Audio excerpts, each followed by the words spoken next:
タリアングレーハウンドのニアと暮らし始めて気づけば105週間が経ちました。今週ニアのプレート摘出後の経過観察に行ってきました。ご飯は毎日完食、ぐっすり眠って、散歩も1時間は余裕で歩けるようになりました。そんな日々を積み重ねているので順調に回復していると思っています。病院に着くと待合室はいつになく賑やか。ワンちゃんに猫ちゃん、みんなそわそわ。そんな中ニアは看護師さんに呼ばれて先にレントゲン撮影へ。10分ほどで戻ってきた時の表情といったら、もう終わったでしょとでも言いたげな満足顔。でもまだこれから診察と歯磨きタイムが待っています。診察室では先生がレントゲンを見ながら、上のボルト穴はもうきれいに塞がってきていますねと笑顔で一言。下の方の穴も順調に埋まっていて、あと1ヶ月でほぼ見えなくなるとのことでした。次回の診察で経過が順調であれば完治の診断が出せるとのことで、骨折に関する通院も治療も全て終わりになります。骨折したのは2024年の10月下旬。気づけば1年以上長い時間を一緒に乗り越えてきました。あともう少し、焦らず慌てず、いつものペースでよく頑張ったねと言える日を楽しみにしています。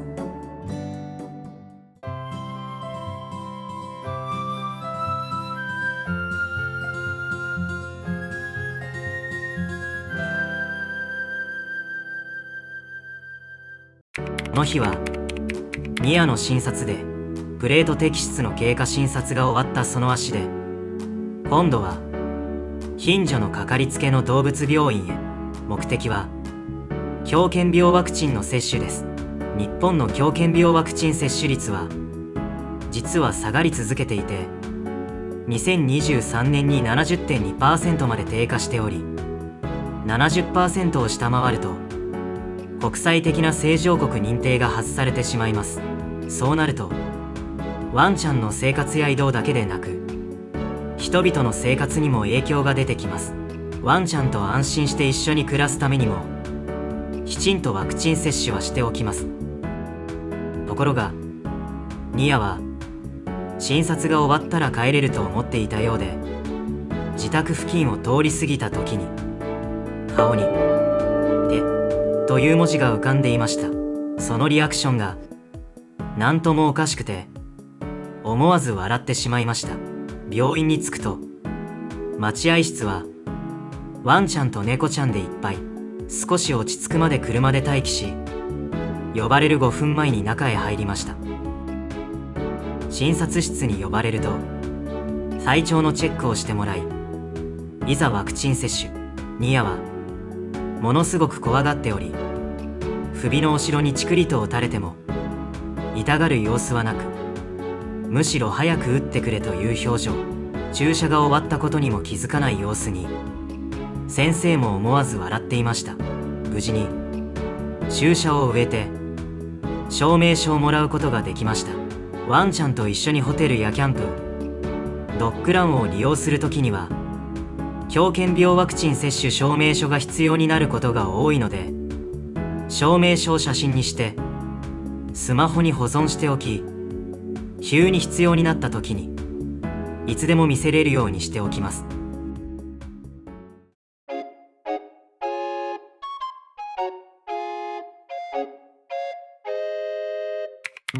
先週から新しいハーネスを使い始めました。シンプルな作りで装着がとても楽、肌に当たる部分の摩擦も少なくなって、ニアもかゆがることが減りました。ただ一つ気になるのが、引っ張った時にニアがハーネスをすり抜けてしまう可能性があること。今まではリードとハーネスが別々だったので、リード側に腰用の首輪をつけて固定していました。最近の工夫はハーネスの背中の部分に小さめで丈夫なカラビナをつけること、そこに腰用の首輪をつなぐことでより脱走防止の安定感が向上しました。大きすぎるカラビナだと背中にコツコツ当たっていたそうなので、サイズ選びが意外と重要です。この改造で見た目もすっきりして、